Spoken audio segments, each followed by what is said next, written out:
Berikut merupakan alat yang diperlukan untuk APD level 3. Penutup kepala, baju kerja atau scrub, masker N95 dilapisi masker bedah, handscoon pendek dan panjang, kacamata goggle atau face shield, hazmat, pelindung sepatu atau cover shoes, sepatu boot. Berikut adalah langkah-langkah pemasangan APD level 3.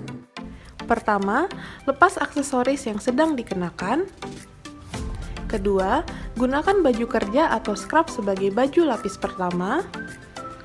Ketiga, lakukan cuci tangan 6 langkah. Keempat, gunakan sepatu boot. Kelima, gunakan penutup kepala sekali pakai atau nurse cap. Keenam, gunakan sarung tangan sekali pakai. Ketujuh, gunakan hazmat hingga ke leher dahulu. Kedelapan, gunakan masker N95 ditambah dengan masker bedah di bagian luar.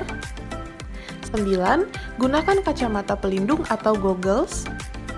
Selanjutnya, gunakan penutup sepatu panjang atau cover shoes. Setelah itu, gunakan pelindung kepala leher dari pakaian hazmat. Terakhir, gunakan face shield atau pelindung wajah. Sebelum melakukan pemeriksaan swab, persiapkan alat dan bahan yang diperlukan sebagai berikut. Marker atau label nama, formulir pengambilan spesimen, swab kit, alat transport virus dengan label nama pasien, tisu, alkohol 70%, spatula lidah, lampu kepala, full box, dan penggaris.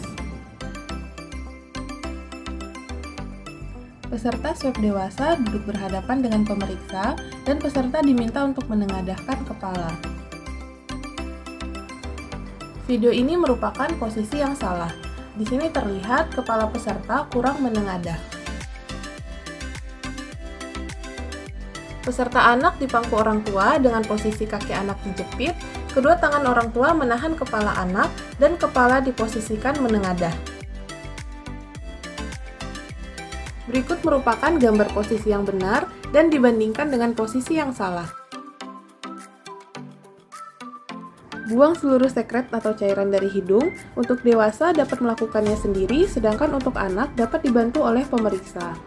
Tengadahkan maksimal kepala kira-kira 70 derajat sehingga dagu segaris dengan tepi belakang kepala. Pastikan alat swab masuk hingga bagian nasofaring.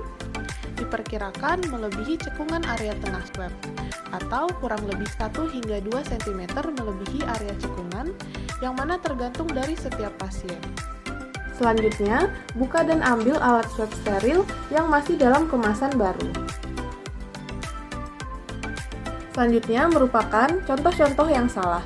Yang pertama, jangan memasukkan alat swab terlalu dangkal. Yang kedua, jangan memasukkan alat swab ke arah atas hidung peserta. Yang ketiga, jangan memasukkan alat swab mendekati septum atau sekat hidung. Lalu, jangan melakukan swab secara mandiri.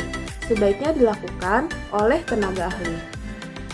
Masukkan swab steril perlahan-lahan ke dalam rongga hidung sejajar dengan langit-langit mulut, menyusuri sekat dan dasar rongga hidung sampai ke bagian belakang hidung atau nasofaring. Masukkan swab steril sampai terasa ada tahanan sesuai dengan patokan yang tadi telah diukur. Putar swab steril ke kiri atau ke kanan sebesar setengah lingkaran selama sekitar 10-15 detik, lalu hapuskan ke arah bawah. Tarik perlahan-lahan swab steril. Diharapkan tidak banyak menyentuh permukaan rongga hidung. Lalu, lakukan prosedur yang sama untuk rongga hidung sebelahnya. Masukkan dacron swab ke dalam tabung media transport perlahan-lahan. Kemudian, patahkan gagang swab. Lalu, tutup tabung kembali dengan rapat. Dan tabung kemudian dililit parafilm dan masukkan ke dalam plastik klip. Hasil swab kemudian dimasukkan ke dalam cool box, sampel dikirim dalam waktu kurang dari 24 jam. Sebelumnya, informasikan kepada pasien bahwa prosedur ini dapat menyebabkan sensasi muntah, dan tindakan ini hanya beberapa detik saja.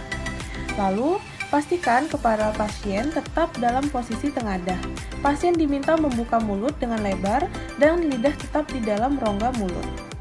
Arahkan lampu kepala ke dalam rongga mulut, lalu tekan lidah dengan spatula lidah sampai terlihat daerah belakang rongga mulut atau orofaring. Dengan alat swab, usap area belakang tonsil atau amandel, kiri kemudian kanan, serta dinding tenggorok atau orofaring. Hindari swab menyentuh bagian lidah. Swab dikeluarkan, lalu dimasukkan ke dalam media transport. Langkah selanjutnya sama seperti perlakuan pada spesimen swab nasofaring. Peserta mengambil nomor antrian untuk swab dan menunggu untuk dipanggil. Pemanggilan sesuai nomor antrian, lalu peserta memberikan nomor antrian. Kemudian, petugas swab melakukan pengecekan identitas. Setelah itu, petugas swab melakukan pemasangan handscone dan juga persiapan alat-alat swab. Setelah persiapan selesai, pemeriksaan swab nasofaring dan orofaring dilakukan sesuai dengan prosedur yang telah dijelaskan sebelumnya.